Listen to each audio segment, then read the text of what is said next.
High students, welcome to Piyali's classroom.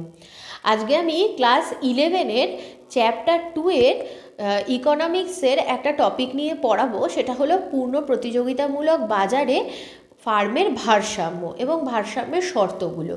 তো এর আগের ভিডিওতে আমি তোমাদেরকে পূর্ণ প্রতিযোগিতামূলক বাজারের বৈশিষ্ট্যগুলো সম্পর্কে বলেছি। পূর্ণ প্রতিযোগিতামূলক বাজার হলো এমন এক ধরনের বাজার যে বাজারে অসংখ্য ক্রেতা এবং অসংখ্য বিক্রেতা আছে, এবং এই বাজারে ক্রেতা বা বিক্রেতা কেউই কিন্তু দ্রব্যের দামকে নির্ধারণ করতে পারে না। বাজার নিজেই কি করে থাকে? দ্রব্যের দামকে নির্ধারণ করে থাকে। তো এক্ষেত্রে ভারসাম্যতা বলতে বোঝাচ্ছে যে একটা আদর্শ দাম, যে দামে বিক্রেতাও লাভবান হবে এবং ক্রেতাও লাভবান হবে। এবার এই বিষয়টা জানতে গেলে, মানে যে টপিকটা পড়াচ্ছি সেটার জন্য দুটো জিনিস জানা দরকার। একটা হলো টিসি। টিসি বলতে বোঝাচ্ছে, টিসি মানে হলো টোটাল কস্ট। টিসি বলতে আমরা কি বোঝাই? টিসির ফুল ফর্ম হলো কি? টোটাল কস্ট, মানে মোট ব্যয়। ফার্মের দ্রব্য উৎপাদন করতে যে খরচটা হয় সেটাকে বলে টিসি। আর টিআর মানে হচ্ছে টোটাল রেভিনিউ। টোটাল রেভিনিউ মানে হচ্ছে বিক্রয়লব্ধ আয়। বিক্রয়লব্ধ আয় মানে ফার্ম দ্রব্যটা বাজারে বিক্রি করে যে আয়টা করেছে।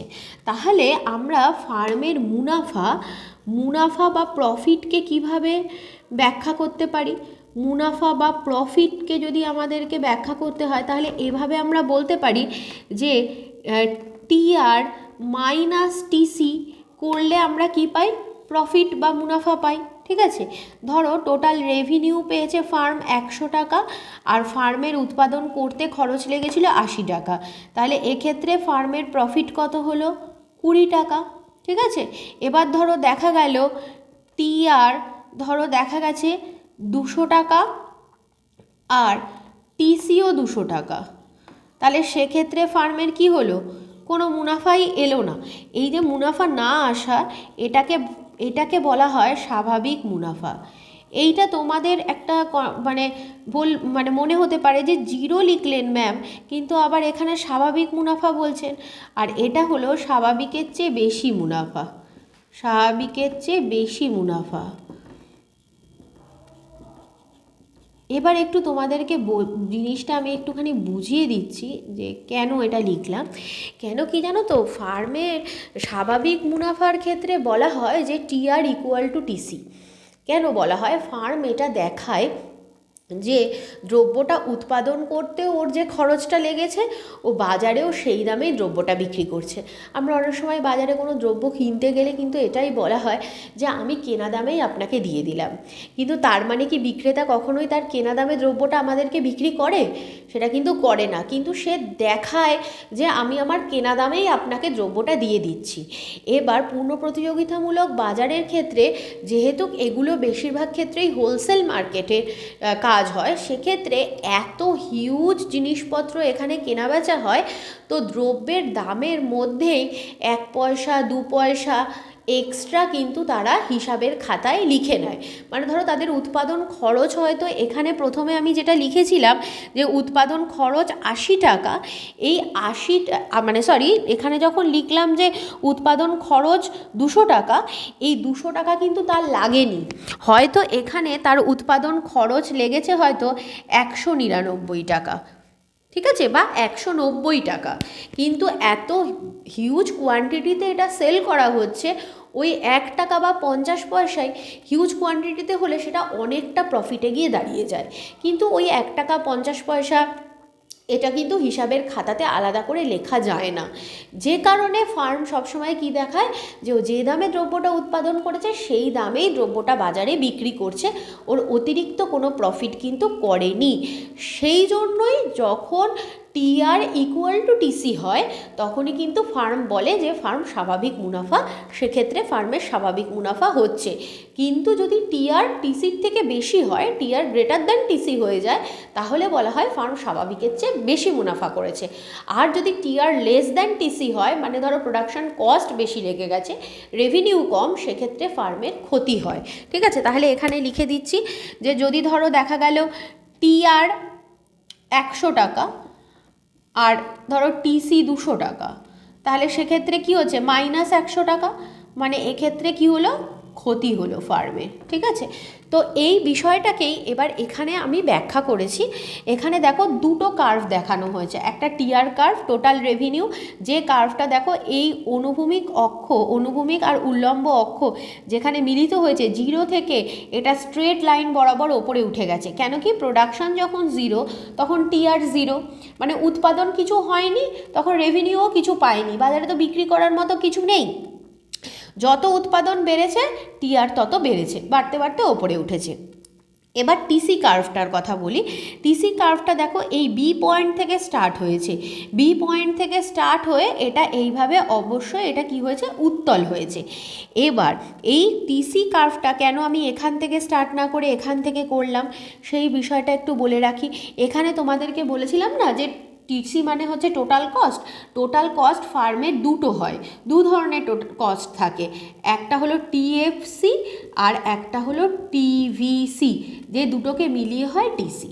মানে ফার্মের প্রোডাকশন হোক বা না হোক এই টিএফসি বা টোটাল ফিক্সড কস্টের টাকাটা ফার্মকে দিতেই হয়, কিন্তু ফার্মের প্রোডাকশন না হলে ভ্যারিয়েবল কস্টের খরচটা ফার্মের থাকে না।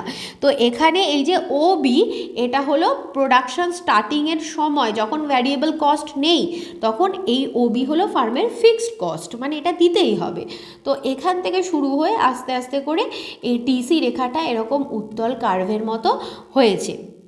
তো প্রথম পর্যায়েতে আমরা কি দেখতে পাচ্ছি, যদি আমরা এই জায়গাটার কথা আলোচনা করি, এই জায়গাটাতে আমরা কি দেখতে পাচ্ছি যে রেভিনিউ রেখাটা নিচের দিকে আছে আর কস্টের রেখাটা ওপরের দিকে। মানে প্রথম এই জায়গাটাতে আমার কি হয়েছে, এই জায়গাটাতে দেখা গেছে টিসি, এই জায়গাটাতে দেখা গেছে টিসি গ্রেটার দ্যান টিআর, মানে এখানে কস্টিং বেশি কিন্তু রেভিনিউ কম পেয়েছে। তার মানে এখানে ফার্মের কি হবে, লস হবে। এই যে এইটা আমি দেখিয়েছিলাম এখানে যে ফার্মের ক্ষতি হয়েছিল, টিআর কম ছিল টিসি বেশি ছিল, তাহলে ফার্মের ক্ষতি হয়েছিল, তাহলে এই জায়গাটা হলো ক্ষতি হচ্ছে ফার্মের। তো ক্ষতি হচ্ছে, এরপরে এই বিন্দুতে যখন এসে এলো তখন টিআর ইকুয়াল টু টিসি হলো, মানে ফার্মের স্বাভাবিক মুনাফা। এই যে টিআর ইকুয়াল টু টিসি মানে স্বাভাবিক মুনাফা পেল।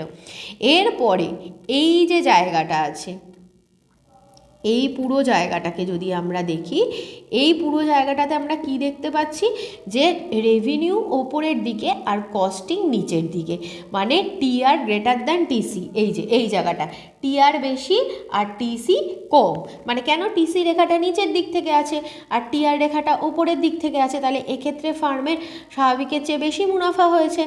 কেএল এই জায়গাটাতে ফার্ম সব থেকে বেশি মুনাফা অর্জন করেছে। তারপরে আবার মুনাফা কমতে কমতে দেখো আবার পরে কিন্তু টিসি কার্ভটা ওপরের দিকে, টিআর কার্ভটা নিচের দিকে, মানে এই জায়গাটাতে গিয়ে আবারও ফার্মের ক্ষতি হবে। তাহলে এখানেও আমি আর একটা পয়েন্ট পাবো, এই পয়েন্টটাকে যদি আমি এফ পয়েন্ট দিই তাহলে এফ পয়েন্টেও টিআর ইকুয়াল টু টিসি হয়েছে। তাহলে দেখা যাচ্ছে যে ফার্ম যখন ও এফ পরিমাণ দ্রব্য উৎপাদন করে তখন ফার্ম স্বাভাবিক মুনাফা অর্জন করে, ও এম পরিমাণ দ্রব্য উৎপাদন করলে স্বাভাবিকের চেয়ে বেশি মুনাফা অর্জন করে, ও এইচ পরিমাণ দ্রব্য উৎপাদন করলে আবার ফার্ম স্বাভাবিক মুনাফা অর্জন করে, ও এইচের থেকে বেশি উৎপাদন করলে ফার্মের আবার ক্ষতি হয়।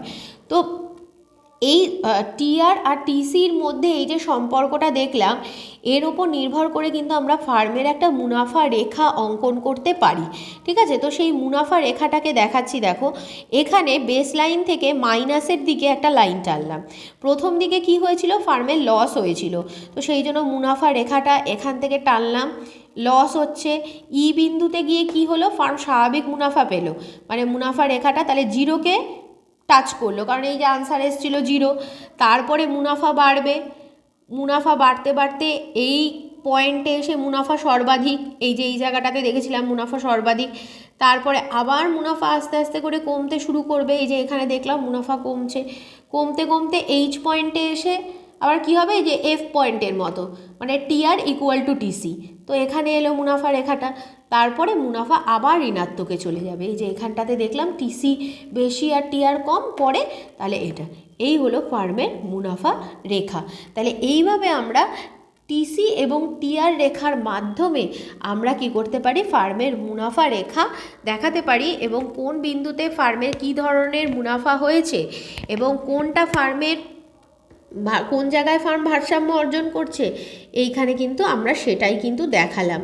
তার মানে দেখা যাচ্ছে OM পরিমাণ দ্রব্য যদি ফার্ম উৎপাদন করে তাহলে সেক্ষেত্রে দেখা যাচ্ছে ফার্মের মুনাফা কিন্তু সর্বাধিক হচ্ছে।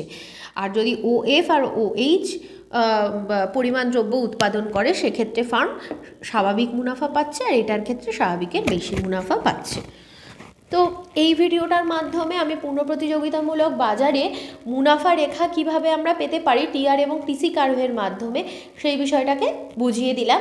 পরবর্তী ভিডিওতে এই চ্যাপ্টারের পরবর্তী টপিকগুলো নিয়ে আবার আলোচনা করব। আজকের ভিডিওতে এই পর্যন্তই আলোচনা করলাম। ভিডিওটা কেমন লাগলো অবশ্যই তোমরা কমেন্ট বক্সে জানিও। আর পরবর্তী ভিডিও নোটিফিকেশানগুলো পাওয়ার জন্য কিন্তু আমার চ্যানেলটাকে সাবস্ক্রাইব করতে হবে, লাইক করতে হবে এবং আমার চ্যানেলটাকে কিন্তু সবার কাছে কিন্তু শেয়ার করে দিও এই ভিডিওটাকে। এবং তোমাদের যদি পরবর্তী কিছু জানার থাকে তাহলে অবশ্যই তোমরা কমেন্ট বক্সে জানিও, আমি চেষ্টা করব তোমাদের সেই প্রশ্নের সমাধানগুলো করে দেওয়ার।